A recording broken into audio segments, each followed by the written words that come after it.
And welcome to Little by Little, a short time in God's Word.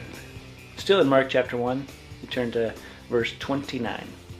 As soon as they come out of the synagogue, they entered the house of Simon and Andrew with James and John.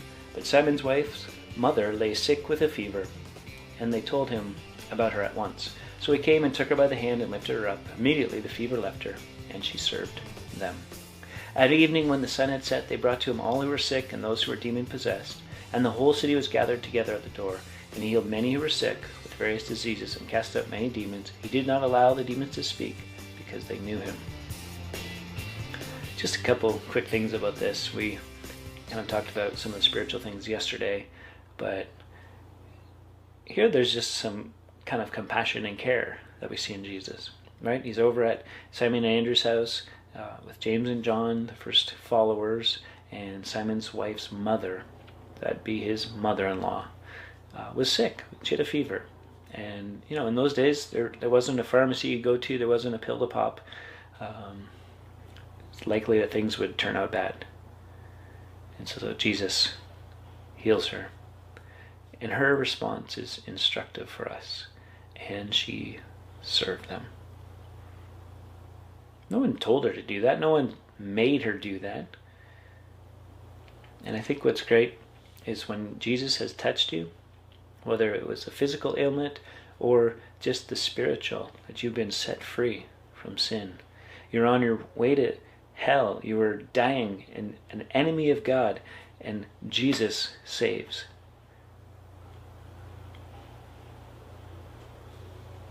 What's our response? Do we look for ways to serve others in response to what Jesus has done for us? Jesus said, if you do for the least of these, you've done as if to me. So you don't have Jesus in person to serve like the mother-in-law here. But we got a lot of other people around us. From the church all the way out, we've got people that God calls us to serve. What would it look like in and for our lives if we took the time to serve others? Jesus kept serving all throughout the day, all the way into the evening. People came and came and came. There was a willingness by Jesus. Willingness to give of himself. Willingness to lay down his life. Oh yes, the cross, that's where we're going, but it's still a ways out, still 3 years down the road. In the meantime, he's laying out a new way of life. His followers are watching how he interacts, how he goes about life, and it's about serving others. And we'll see that later in Mark, where it says, Son of Man came not to be served, but to serve and give his life as a ransom for many.